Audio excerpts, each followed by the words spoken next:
We got Rowdy, Peyton, and Colby. Today, we're going to talk about should college athletes be paid like professional athletes?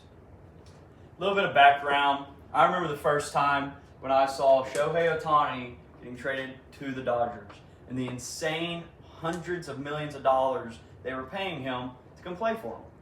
Now, in my mind, that's crazy. I think any regular citizen would think that's a lot of money. I think it was about $700 million over an extended period of time. But still, that is a lot more money than we will ever see in our lifetime. So it's honestly hard to comprehend. This is all to say professional athletes are paid very well, right? We'll look into some numbers later, but there's a reason behind this, okay? Today, what we're going to discuss is professional contracts, NIL spending, which is name, image, and likeness, and how money has created an uneven playing field in college athletics.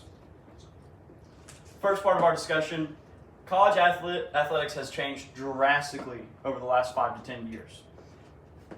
Like we said earlier, professional athletes are paid very well, with the top athletes earning hundreds of millions of dollars in their contracts, like Shohei Ohtani or Juan Soto, who was recently traded to the New York Yankees for a lot of money.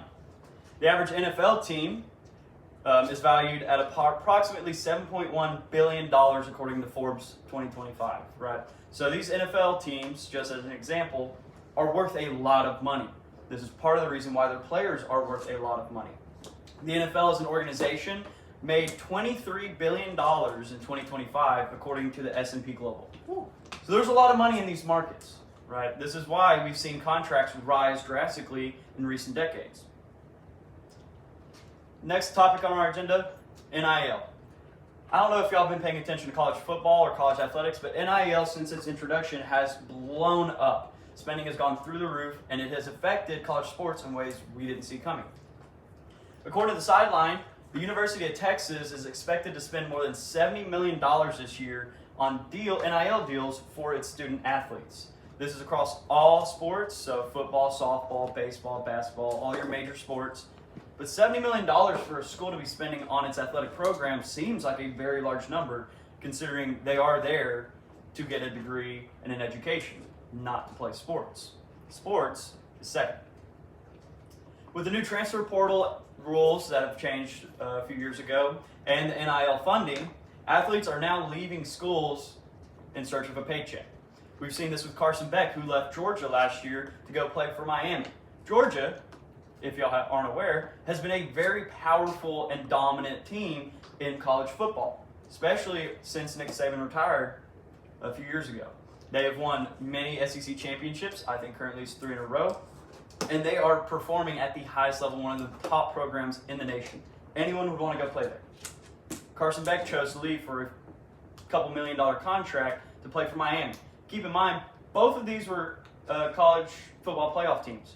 So if a student athlete is looking for development, for recognition, for a chance to play on the big stage, he could have stayed at Georgia, but he chose to go to Miami because they paid him a much bigger contract. And lastly, NIL creates an uneven playing field. The University of Texas is planning on spending $7 million on its NIL, like we mentioned earlier, while its sister school, UTSA, is only spending approximately $9 million on all of its NIL. It's a big difference. There's a difference in $61 million there between the two schools, which are technically related. UTSA is a sister school of UT, and they only have a $9 million budget, while UT, the big school, has a $70 million budget. The NCAA also expanded its college football playoff to 12 teams to make it more fair and competitive, yet there's a major gap between the highest spenders like Texas A&M, Tarleton, Texas Tech, Texas and Austin, right? And then, of course, in other states like your Georgias, your Miamis, your Notre Dames, all of your major high-brand schools, and your smaller, more local schools that don't have the funding or the alumni and the donors to buy those rosters. This only widens the gap from our elite tier schools to our middle and lower tier schools, right? We're all in the search of the same thing: playoffs, success, winning. But these big schools have a much bigger budget to spend on their NIL and their athletes than these small schools do. And now we're starting to also see small schools with star players are getting picked apart because they're getting bigger deals at bigger schools. And so to wrap this up, little conclusion, NIL is hurting college athletics. While I believe it has potential to benefit the athletes, I think first and foremost, they are student athletes. They are amateurs. There's professional sports for a reason, and we should not be paying them like they're professional athletes. They're amateurs, and they should be going to college for a degree and an education, not for money. Today, we have discussed professional contracts, NIL spending, and how money has kind of just created an uneven playing field between the big schools that have all the funding and the money to put into these programs and the smaller schools that have to put their resources into the school, not the athletics. College athletics and NIL need major reform and oversight before it destroys the sports as we know it, right? I remember a few years ago before NIL became a thing, transferring was hard. Players pick schools for development, for other reasons that are tangible that could set them up for success later in life. Now I see athletes go into a new school every year just for a bigger paycheck.